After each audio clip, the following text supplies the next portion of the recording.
పట్టినచోనే వెదకి భావించవలెగాని. ఉపోద్ఘాతం ఈ సంకీర్తన సాధనా రహస్యం గురించి తెలుపుతుంది. భగవంతుడు ఎక్కడో లేడని, మనలోనే ఉన్నాడని మనం వింటూనే ఉంటాం. అయితే ఆ అంతర్యామిని ఎలా దర్శించుకోవాలో అన్నమయ్య ఇక్కడ 3 చక్కని లోహరణలతో చీకటి గది, రాతిపై కడవ, కొండను ఎక్కడం వివరించారు. ఓర్పుతో కూడిన నిరంతర సాధన ఉంటేనే పరమాత్మ సాక్షాత్కారం లభిస్తుందని ఈ కీర్తన సారాంశం. తెలుగు సారాంశం: మనం పట్టుదలగా ఏ చోటనైతే వెతుకుతామో అక్కడే దైవాన్ని భావించాలి. అప్పుడే ఆ అంతర్యామి మనపై కరుణ చూపిస్తాడు. చీకటి గదిలోకి వెళ్ళినప్పుడు మొదట ఏమీ కనిపించదు. కానీ కాసేపు అక్కడే దృష్టి నిలిపి చూస్తే క్రమంగా వెలుగు కనిపిస్తుంది. అలాగే మనలో ఉండి కూడా కనిపించని ఆత్మను నిలకడగా ధ్యానిస్తే అది సాక్షాత్కరిస్తుంది. రాతిపై బిందెను పదే పదే పెడితే కాలక్రమేణా అక్కడ ఒక కుదురు, గుంట ఏర్పడినట్లు హరినామాన్ని నాలుకపై నిరంతరం ఉంచితే సుజ్ఞానం స్థిరపడుతుంది. ఒక్కో అడుగు వేస్తూ పోతే ఎంత పెద్ద కొండనైనా ఎక్కవచ్చు. అలాగే ప్రతిరోజూ శ్రీవెంకటేశ్వరుని కొలిస్తే బ్రహ్మ పదవిని కూడా పొందవచ్చు. English summary. In this poem, Annamaya emphasizes the importance of persistence in spiritual practice. He argues that the indwelling Lord, Antaryami, reveals himself only when one focuses intensely on him. He uses 3 analogies. Just as eyes to a dark room and begin to see light after a while, constant meditation reveals the soul. Just as a pot eventually creates a stable groove even on a hard rock through repeated placement, constant chanting of Hari's name stabilizes wisdom. Finally, just as a mountain is scaled one step at a time, daily devotion to Lord Venkateshwar leads to the highest spiritual state, Brahmapadam. వివరణాత్మక విశ్లేషణ. పల్లవి. పట్టినచోనే వెదకి భావించవలెగాని, గట్టిగానంతర్యామి కరుణించును. భావము: మనం ఎక్కడైతే సాధన మొదలుపెట్టామో అక్కడే పట్టుదలగా వెతకాలి. అప్పుడే ఆ అంతర్యామి మనల్ని స్థిరంగా అనుగ్రహిస్తాడు. వివరణ: దేవుడు మనలోనే ఉన్నాడు కాబట్టి బయట వెతకడం మానేసి లోపల ఏకాగ్రతతో వెతకాలి. చరణం 1. ఇంటిలోని చీకటే ఇట్టే తప్పక చూచితే వెంటనే కొంతవడికి వెలుగిచ్చును. అంటి కానరాని తన యాతుమ తప్పక చూచుకొంటే దన యాతుమయు గొబ్బున గాన్పించును. భావము: చీకటిగా ఉన్న ఇంట్లోకి వెళ్లగానే కళ్ళు ఏమీ చూడలేవు. కాని రెప్ప వేయకుండా అలాగే చూస్తుంటే కాసేపటికి కళ్ళు ఆ చీకటికి అలవాటు పడి వెలుగు, వస్తువులు కనిపిస్తుంది. అలాగే మనకు అంటిపెట్టుకుని ఉన్నా కనిపించని ఆత్మను పట్టుదలగా ధ్యానిస్తే అది త్వరగా దర్శనమిస్తుంది. వివరణ: ధ్యానంలో మొదట్లో అంతా శూన్యంలా అనిపించినా ఏకాగ్రత పెరిగితే ఆత్మజ్యోతి దర్శనమవుతుంది. చరణం 2. మించి కఠినపు రాతిమీడ గడవవెట్టితే అంచెల దానే కుదురైనయట్టు పొంచి హరినామమే ఏ పొద్దు నాలిక తుదను ఎంచితలచదలచ నిరనో సుజ్ఞానము. భావము: గరుకైన రాతి మీద బిందెను పెట్టినప్పుడు మొదట అది నిలబడదు. కాని పదే పదే పెడుతుంటే కాలక్రమేణా అక్కడ ఒక గుంట ఏర్పడి బిందె కుదురుగా నిలబడుతుంది. అలాగే హరినామాన్ని ఎప్పుడూ నాలుకపై ధ్యానం చేస్తూ ఉంటే సుజ్ఞానం మనలో స్థిరంగా నిలిచిపోతుంది. వివరణ: నిరంతర నామస్మరణ వల్ల మనస్సు పవిత్రమై జ్ఞానం కలుగుతుంది. చరణం 3. ఒక్కొక్క ఎడుగే ఒగి ముందరబెట్టితే ఎక్కువై కొండైనా నెక్కుగొనకు ఎక్కువ శ్రీవెంకటేశునిటు దినదినమును పక్కన గొలిచితే బ్రహ్మపట్ట మెక్కును. భావము: ఎంత పెద్ద కొండనైనా ఒకేసారి ఎక్కలేము. కాని ఒక్కో అడుగే వేసుకుంటూ వెళ్తే చివరకు శిఖరాన్ని చేరుకుంటాము. అలాగే శ్రీవెంకటేశ్వరుని ప్రతిరోజూ క్రమం తప్పకుండా కొలిస్తే సామాన్యుడు కూడా ఉన్నతమైన బ్రహ్మ పదవిని పొందవచ్చు. వివరణ: ఆధ్యాత్మిక మార్గం ఒకే రోజులో పూర్తి కాదు. అది అనుదినం చేసే అడుగుల ప్రయాణం. మెల్లమెల్లగా చేసే సాధనే పరమపదాన్ని ఇస్తుంది. తాత్విక విశ్లేషణ. ఈ కీర్తన అభ్యాస యోగం గురించి చెబుతుంది. ఓర్పు, పేషెన్స్. చీకటి గది ఉదాహరణ ద్వారా సాధనలో మొదట్లో కలిగే నిరాశను ఎలా అధిగమించాలో చెప్పారు. పునరావృతం, రెపెటిషన్. రాతిపై బిందె ఉదాహరణ ద్వారా మంత్ర సాధన లేదా నామస్మరణ యొక్క శక్తిని వివరించారు. లక్ష్య శుద్ధి, కన్సిస్టెన్సీ కొండను ఎక్కడం ద్వారా మోక్షం అనేది సుదీర్ఘమైన కానీ సాధ్యమైన ప్రయాణం అని అన్నమయ్య భరోసా ఇచ్చారు. నా తప్పులో గొనవే నన్ను గావవే దేవ ఉపోద్ఘాతం ఈ సంకీర్తన ఆత్మ నివేదన గురించి తెలుపుతుంది. ప్రతి జీవిలోనూ అంతర్యామిగా భగవంతుడే ఉన్నాడని తెలిసిన మన దైనందిన జీవితంలో మనం ఇతరులను సేవకులుగా భావిస్తాం, ప్రకృతిని మన స్వార్థం కోసం వాడుకుంటాం. ఇవన్నీ భగవంతుని పట్ల అపరాధాలే అని అన్నమయ్య భావించి, నేను తెలియక ఇవన్నీ చేశాను, నన్ను క్షమించు అని శ్రీవేంకటేశ్వరుని ప్రార్థిస్తున్నారు. తెలుగు సారాంశం: ఓ దేవా, నా తప్పులను నీ మనసులో ఉంచుకోకు, క్షమించు, నన్ను రక్షించు. ఎన్నో పనులు చేసి చివరకు నిన్ను చేరి శరణు కోరుతున్నాను. అందరిలోనూ నీవు అంతర్యామివై ఉన్నావని తెలిసి కూడా ఇన్నాళ్లు ఇతరుల చేత పనులు చేయించుకున్నాను. అంతటా నీ చైతన్యమే నిండి ఉన్నా నేను అహంకారంతో వాహనాలు ఎక్కి తిరిగాను. నీవు లోపల నిండి ఉన్నావని తెలిసి కూడా నీ రూపాలైన చెట్ల నుండి పూలను, పళ్లను కోశాను, చిదిమాను. ఈ ప్రపంచమంతా నీ మాయా కల్పితమే అని తెలిసినా నేను స్వతంత్రంగా వేరే సంకల్పాలు చేశాను. ఎక్కడ చూసినా నీవే యజమానివి, ఏలికే అని తెలిసి కూడా నేను సేవకులను ఏలాను. ఓ శ్రీ వెంకటేశ్వర, నేను సర్వాపరాధిని, నా అజ్ఞానాన్ని క్షమించి నన్ను కాపాడు. English summary: in this moving prayer, Annamaya seeks forgiveness for his perceived transgressions against the divine. He admits that despite knowing God is the indweller of all beings, he treated others as his servants. He confesses his ignorance in plucking flowers and fruits, which are also forms of God, and in harboring independent desires in a world that is entirely God's creation. He acknowledges that while God is the only true master, he acted as a master over others. Calling himself a universal sinner, Sarvapradhi, he surrenders to Lord Venkateshwar, asking for protection and mercy for his past ignorance. వివరణాత్మక విశ్లేషణ. పల్లవి: నా తప్పులో గుణవే నన్ను గావవే దేవ చేతలిన్ని జేసి నిన్ను జేరి శరణంటిని. భావము: ఓ స్వామి, నా పొరపాట్లను లెక్కలోకి తీసుకోకు, నన్ను కాపాడు. ఎన్నో లౌకికమైన పనులు చేసి అలసిపోయి ఇప్పుడు నిన్ను శరణు వేడుతున్నాను. వివరణ: మనిషి తన జీవితమంతా ప్రాపంచిక విషయాల్లో గడిపి చివరకు భగవంతుడే దిక్కని గుర్తించే స్థితిని ఇది సూచిస్తుంది. చరణం 1: అందరిలో నంతర్యామివై నీవుండగాను, ఇందరి బనులుగొంటి నిన్నాళ్లును, సందడించి ఇన్నిటా నీ చైతన్యమై యుండగాను, వందులేకనే గున్ని వాహనాలెక్కితిని. భావము: అందరి హృదయాలలో నీవే ఉన్నావని తెలిసినా ఇన్నాళ్లు మనుషుల చేత పనులు చేయించుకున్నాను, అంటే నిన్నే పని చేయించుకున్నట్లు. అంతటా నీ చైతన్యమే ప్రవహిస్తుంటే గర్వంతో వాహనాలు ఎక్కి ఊరేగాను. వివరణ: ఇతర జీవులను తక్కువగా చూడటం భగవంతుడిని అవమానించడమే అని అన్నమయ్య భావన. చరణం 2: లోక పరిపూర్ణుడవైలోనా వెలినుండగాను, చేకుని పూవులు బండ్లు జిదిమితిని, కైకుని ఈమాయలు నీ కల్పితమై ఉండగాను, చౌకలేకనే వేరే సంకల్పించితిని. భావము: నీవు లోపల బయట అంతటా నిండి ఉన్నావు.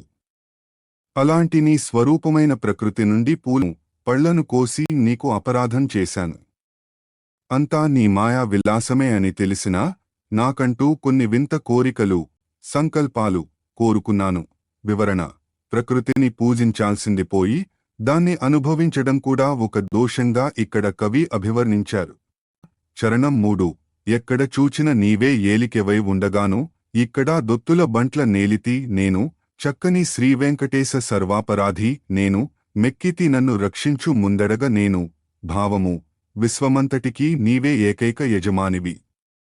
కాని నేను ఇక్కడ దాసదాసీలను, బంట్లను ఏలుతూ నన్ను నేను యజమానిగా భావించాను. ఓ శ్రీవేంకటేశ్వర, నేను అన్ని రకాల అపరాధాలు చేసినవాడిని. నా అజ్ఞానాన్ని గమనించి నన్ను రక్షించు. వివరణ: అహంకారాన్ని వదిలి భగవంతుని ముందు తనను తాను తగ్గించుకోవడమే నైత్యానుసంధానం. ఈ చరణంలోని అంతరార్థం. తాత్విక విశ్లేషణ: ఈ కీర్తన విశిష్టాద్వైత సిద్ధాంతంలోని కొన్ని ముఖ్యాంశాలను స్పృశిస్తుంది.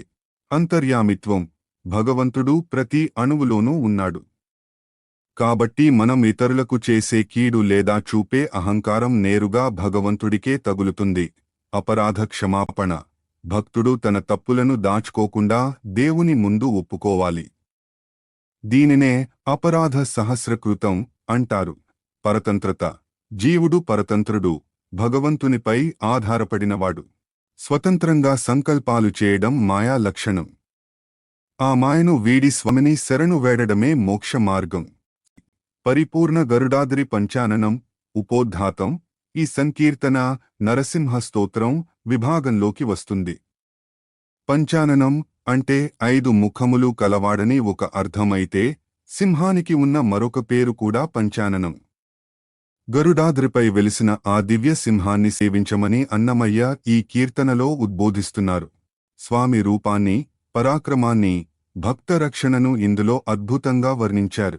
తెలుగు సారాంశం: గరుడాద్రిపై వెలిసిన పరిపూర్ణమైన నరసింహమూర్తిని సేవించండి. ఆయన క్రూరమైన కోరలు, అగ్నిని కురిపించే కళ్లతో భయంకరంగా ఉన్నాడు. చక్రమును ధరించి భూభారాన్ని హరించే వీరవిజయ మూర్తి ఆయన. ఆకాశం అదిరిపోయేలా గర్జించేవాడు, వజ్రాయుధం వంటి దంతాల ధ్వని కలవాడు. భవనాశిని నదీ తీరాన, వెంకటాద్రి శిఖరాన వెలిసిన పవిత్ర మూర్తి ఆయన. ప్రహ్లాదుని వంటి భక్తులకు సిద్ధినిచ్చే, లక్ష్మీ సమేతుడైన ఆ నరసింహుని సేవించండి. English summary. In this powerful hymn, Annamaya praises Lord Narsimha as the Panchanam, the lion. He describes the Lord residing on Garudadri as the supreme being who should be worshipped by all. The poem highlights the Lord's fierce form with sharp tusks, fiery eyes, and the Sudarshana Chakra, emphasizing his role as the destroyer of evil and the lifter of the world's burdens. Residing near the Bhavnashini river and on the peaks of Venkatadri, he is the sanctifier who granted salvation to Prahlad. Annamaya hails him as the victorious five-faced and Lakshmi-associated divine lion. Vivaranatmaka Visleshana, Pallavi. Paripurna Garudadri Panchananam, Paramam Seve Panchananam, Bhavamu. Paripurnamainavadu, Garudadripai Velisinavadu aina Narasimhamurtini, Panchananam, సేవించండి. ఆ పరమ పురుషుని ఆరాధించండి. వివరణ: పంచాననం అంటే సింహం. సింహం లాంటి ధైర్యం, శక్తి కలిగినవాడు కాబట్టి స్వామిని ఇక్కడ పంచాననం అని పిలిచారు. చరణం 1. క్రూరదంష్టాగ్ని కణఘోర పంచాననం, పారీణ చక్రధర పంచాననం, వీర పంచాననం, విజయ పంచాననం, భార భూభారహర పంచాననం. భావము: క్రూరమైన కోరలు, దంష్ట, అగ్ని కణాల వంటి కళ్లతో భయంకరంగా ఉన్నాడు. సమర్థవంతమైన చక్రాన్ని ధరించినవాడు, వీరుడు, విజయశాలి. భూమిపై ఉన్న భారమును దుష్టశిక్షణ ద్వారా హరించేవాడు. వివరణ: స్వామి ఉగ్రరూపం దుష్టులకు భయం కలిగిస్తుంది, కాని సత్పురుషులకు అది రక్షణ కవచం. చరణం 2. దివిజ పంచాననం, తీవ్ర నఖ కాననం, భవనాశిని తీర పంచాననం, కువలయాకాశ సంఘోష పంచాననం, పవి శబ్ద దంత రవ పంచాననం. భావము: దేవతల పాలిటి సింహము. అడవి లాంటి వాడియైన గోళ్లు కలవాడు. భవనాశిని నదీ తీరాన వెలిసినవాడు. భూమి, ఆకాశం మారుమోగేలా గర్జించేవాడు. వజ్రాయుధం, పవి వంటి దంతాల ధ్వని గలవాడు. వివరణ: అహోబిల క్షేత్రంలోని భవనాశిని నదిని ఇక్కడ ప్రస్తావించారు. హిరణ్యకశిపుని సంహరించడానికి స్వామి తన గోళ్లను ఆయుధాలుగా వాడారు. చరణం 3. శ్రీవేంకటాఖ్య ఘన శిఖరి పంచాననం, పావనం పంచముఖ పంచాననం, సేవిత ప్రహ్లాద సిద్ధి పంచాననం, భావితం శ్రీయుక్త పంచాననం.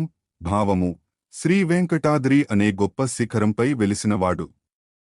5 ముఖములతో పవిత్రంగా ప్రకాశించేవాడు. అదునిచే సేవించబడి అతనికి మోక్షసిద్ధిని ఇచ్చినవాడు. లక్ష్మీదేవితో శ్రీయుక్త కూడి ధ్యానింపబడేవాడు. వివరణ: వెంకటాద్రిపై ఉన్న నరసింహ స్వామిని అహోబిల క్షేత్రంలోని నవ నారసింహులను అన్నమయ్య ఇక్కడ ఏకం చేసి స్తుతించారు. తాత్విక విశ్లేషణ: ఈ కీర్తన నృసింహతత్వం లోని రక్షణ భావాన్ని చాటుతుంది. దుష్ట శిక్షణ, శిష్టరక్షణ, భూభారాన్ని హరించడం ద్వారా లోకానికి శాంతిని చేకూర్చారు. భక్తి సిద్ధి ప్రహ్లాదుని వంటి భక్తులకు స్వామి సులభంగా లొంగుతాడని నిరూపించారు. లక్ష్మీ నరసింహ తత్వం ఉగ్రంగా ఉన్నా లక్ష్మీ సమేతుడై భక్తులకు సౌమ్యంగా శ్రీయుక్త కనిపిస్తారని అన్నమయ్య వివరించారు. వివేకమెడగని విడ్డులముగాక నేము ఉపోద్ఘాతం ఈ సంకీర్తన వైరాగ్య చింతన మరియు దైవ నమ్మకం గురించి తెలుపుతుంది. మనిషి ప్రాణాలకు తెగించి సముద్రాన్ని దాటడానికి ఒక చెక్క పడవను నమ్ముతాడు. అడవిలో క్రూర మృగాల నుండి రక్షణకు ఒక ఇనుప ఆయుధాన్ని నమ్ముతాడు. కాని భవసాగరాన్ని దాటడానికి భగవంతుని నామాన్ని ఎందుకు నమ్మడు అని అన్నమయ్య ఇక్కడ ప్రశ్నిస్తున్నారు. మన వివేకాన్ని ఉపయోగించి పరమాత్మను ఆశ్రయించమని ప్రబోధించే కీర్తన ఇది. తెలుగు సారాంశం: మేము అసలైన వివేకం తెలియని వెర్రివాళ్లం, లేకపోతే రేయింబవళ్ళూ నిన్నే ధ్యానించాలి కదా. ఒక మనిషి కేవలం ఒక చెక్క పడవను నమ్మి సముద్రాన్ని దాటి ధనాన్ని సంపాదిస్తున్నాడు. అలాంటప్పుడు భగవంతుని కృపను నమ్మి ఈ సంసార సాగరాన్ని దాటడం లోకులకు సాధ్యం కాదా? జుత్తెడు ఇనుము ఆయుధం తో అడవిలోని భయాలను పోగొట్టుకుంటున్నప్పుడు చక్రాయుధుడైన హరి నామాన్ని నమ్మి ఈ భవభయాలను దాటలేమా? ఒక చిన్న దీపాన్ని నమ్మి చీకటిని దాటుతున్నప్పుడు ఆత్మలో వెలుగుతున్న శ్రీ వెంకటేశ్వరుని కొలిచి మనం ఎందుకు ప్రకాశించకూడదు? English summary. In this thought-provoking poem, Annamaya critiques human ignorance. He points out how people place immense trust in material objects but fail to trust God. A sailor trusts the wooden boat to cross the vast ocean. Why can't common folk trust divine grace to cross the ocean of worldly existence, samsara?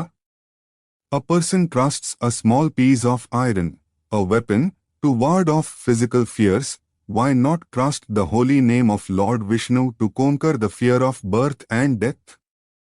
If a tiny lamp can dispel darkness, why don't we worship Lord Venkateshwar, the eternal light within our souls, to enlighten our lives? వివరణాత్మక విశ్లేషణ. పల్లవి. వివేకమెడగని వెడ్డులముగాక నేము దివారాత్రము నిన్నే దృష్టించవలదా? భావము. మేము నిజమైన జ్ఞానం లేని వెర్రివాళ్లం. లేకపోతే అహోరాత్రులు నీపైనే దృష్టి నిలపాలి కదా. వివరణ. భగవంతుని స్మరించకపోవడమే అసలైన అజ్ఞానమని అన్నమయ్య ఇక్కడ వినయంగా ఒప్పుకుంటున్నారు. చరణం 1. మానివోడ నమ్మి ఒక్క మనుజుడు వార్ధి దాటి నానార్థములు గూర్చి నటించగాను దానవారి కృప నమ్మి తగిన సంసార వార్ధి లోను చొచ్చి దాటి గెల్వలోకులకు జల్లదా. భావము. ఒక మనిషి చెక్కతో చేసిన పడవను మానివోడ నమ్మి సముద్రాన్ని దాటి ఎన్నో సంపదలు గడిస్తున్నాడు. అలాంటప్పుడు రాక్షస సంహారి అయిన శ్రీహరి కృపను నమ్మి ఈ సంసార సముద్రాన్ని దాటి విజయం సాధించడం సాధ్యం కాదా? వివరణ. అశాశ్వతమైన పడవనే అంతగా నమ్మినప్పుడు శాశ్వతుడైన దేవుడిని ఎందుకు నమ్మకూడదు అనే తార్కిక ప్రశ్న ఇది. చరణం 2.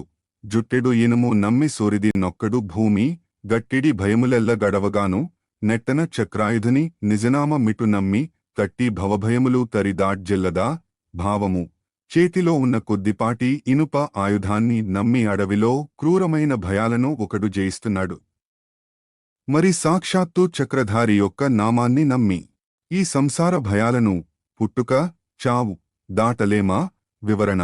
ఆయుధం శరీరాన్ని రక్షిస్తే హరినామం ఆత్మను రక్షిస్తుంది. చరణం 3.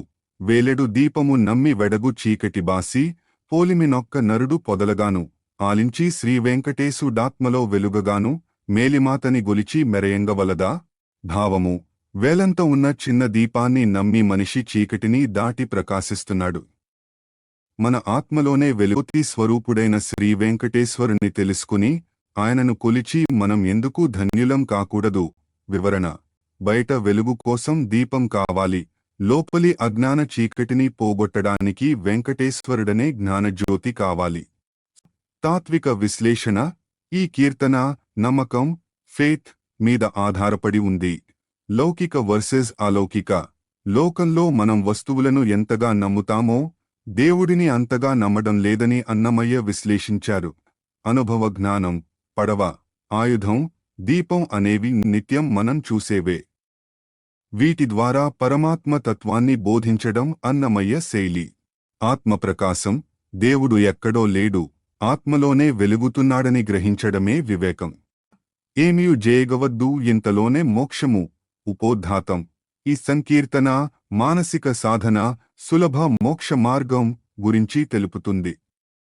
యజ్ఞాలు, యాగాలు, దానధర్మాలు వంటి బాహ్యక్రియల కంటే మనసులో కలిగే పాప చింతనను, కోపాన్ని, మోహాన్ని అదుపు చేయడం వల్ల కలిగే ఫలితం గొప్పదని అన్నమయ్య వివరించారు. చివరకు ఆచార్య సేవయే సర్వశాస్త్రాల సారం అని ఈ కీర్తనలో ఉద్ఘాటించారు. తెలుగు సారాంశం: మోక్షం కోసం మీరు కష్టపడి ఏమీ చేయనక్కర్లేదు. సరైన జ్ఞానాన్ని కలిగి ఉంటే క్షణంలో మోక్షం లభిస్తుంది. మనసులో పాపపు ఆలోచనలు రాకుండా చూసుకుంటే అది అన్ని దానధర్మాలు చేసిన దానితో సమానం. కోపమనే అగ్నిలో కోరికలను ఆహుతి చేస్తే అది అన్ని యజ్ఞాలు చేసిన దానితో సమానం. ధనంపై ఆశ వదులుకుంటే వేల తపస్సులు చేసిన ఫలం దక్కుతుంది. పరస్త్రీ వ్యామోహానికి లోబడకుండా ఉంటే కోటి తీర్థయాత్రలు చేసిన పుణ్యం లభిస్తుంది. శ్రీ వెంకటేశ్వరుని కొలవడమే జన్మ సార్థకత, ఆచార్యుని పాదాలను ఆశ్రయించడమే సకల శాస్త్రాల సారం. English summary. In this philosophical song, Annamaya argues that liberation, moksha, is not attained through strenuous physical rituals but through mental discipline and right knowledge. He states that preventing sinful thoughts is equivalent to giving vast charities. Sacrificing desires in the fire of anger is equal to performing grand sacrifices, yajnas. Rejecting greed for gold is like thousands of years of penance, and overcoming lust is superior to visiting millions of holy rivers. Ultimately, worshipping Lord Venkateshwar is the true fruit of birth, and seeking refuge at the teacher's, Acharya, feet is the essence of all scriptures. వివరణాత్మక విశ్లేషణ. పల్లవి. ఏమియు జేయగవద్దు, ఇంతలోనే మోక్షము. ధీమపు విజ్ఞానమే దివ్వెత్తు ఫలము. భావము. మోక్షం కోసం మీరు పెద్దగా కష్టపడనవసరం లేదు. స్థిరమైన జ్ఞానాన్ని, విజ్ఞానము కలిగి ఉండటమే అత్యున్నతమైన ఫలితాన్ని ఇస్తుంది. వివరణ. భక్తిలో ఆడంబరం కంటే అవగాహన ముఖ్యం. దేవుడు మన హృదయంలోనే ఉన్నాడని తెలియడమే ఆ జ్ఞానం. చరణం 1. పాపచింత మదిలోన బారకుండా నిలిపితే చేపట్టి దానములెల్లా చేసినంత ఫలము. కోపానలములోన కోరికలు వేల్చితేనే ఏపున యజ్ఞాలు చేసి ఏచినంత ఫలము. భావము. మనసులోకి పాపపు ఆలోచనలు రాకుండా అడ్డుకోగలిగితే లోకంలో ఉన్న అన్ని దానాలు చేసినంత పుణ్యం లభిస్తుంది. కోపమనే మంటలో మన కోరికలను కాల్చివేస్తే, ఆహుతి ఇస్తే అది గొప్ప యజ్ఞాలు చేసిన దానితో సమానం. వివరణ. దానాల కంటే మనోశుద్ధి, యజ్ఞాల కంటే ఇంద్రియ నిగ్రహం గొప్పవని ఇక్కడ భావం. చరణం 2. కనకముపై కాదని పోదొబ్బితేనే తనకు వేవేలు ఘోర తపముల ఫలము. వనితల మోహముల వలబడకుండితేనే దినము గోటి తీర్థాలు దిరిగిన ఫలము. భావము. బంగారం లేదా ధనంపై ఆశను వదిలించుకుంటే అది కఠినమైన తపస్సు చేసిన దానికంటే ఎక్కువ ఫలాన్ని ఇస్తుంది. స్త్రీ వ్యామోహం లేదా కామ క్రోధాదుల వలలో పడకుండా ఉంటే అది ప్రతిరోజూ కోటి పుణ్యనదులలో స్నానం చేసినంత పుణ్యం. వివరణ. లోభము, పిసినారితనం, కామము అనేవి మోక్షానికి అడ్డుగోడలు. వాటిని జయించడమే అసలైన తీర్థయాత్ర. చరణం 3. శ్రీ వెంకటేశ్వరు జేరి కొలుచుటే ధావతి లేనియెట్టి తన జన్మ ఫలము. భావించి ఆచార్య పాదపద్మ మూలమే సావధానమున సర్వశాస్త్రార్థ ఫలము. భావము. శ్రీ వెంకటేశ్వరుని చేరి సేవించడమే ఏ ఇతర ఇబ్బందులు లేని నిజమైన జన్మ సార్థకత. అన్నిటికంటే ముఖ్యంగా ఆచార్యుని, గురువు పాదపద్మాలను ఆశ్రయించడమే సర్వశాస్త్రాల యొక్క అంతిమ ఫలితం. వివరణ. భగవంతుడిని చేరుకోవడానికి గురువు మార్గదర్శకం అవసరం. గురుసేవ వల్లనే జ్ఞానం పరిపూర్ణమ. తాత్విక విశ్లేషణ. ఈ కీర్తన అంతరంగ సాధన, ఇంటర్నల్ డిసిప్లిన్ ప్రాముఖ్యతను చాటుతుంది. భావనా ప్రధానం. క్రియల కంటే రిచువల్స్, భావన, ఇంటెంట్ ముఖ్యం. అష్టపాశాల విముక్తి. కోపం, కామం, లోభం వంటి అరిషడ్వర్గాలను అణచుకోవడమే మోక్ష మార్గం. గురు శిష్య సంబంధం. శాస్త్రాలు ఎన్ని చదివినా ఆచార్య అనుగ్రహం లేనిదే ఆ జ్ఞానం ఫలించదని అన్నమయ్య నొక్కి చెప్పారు.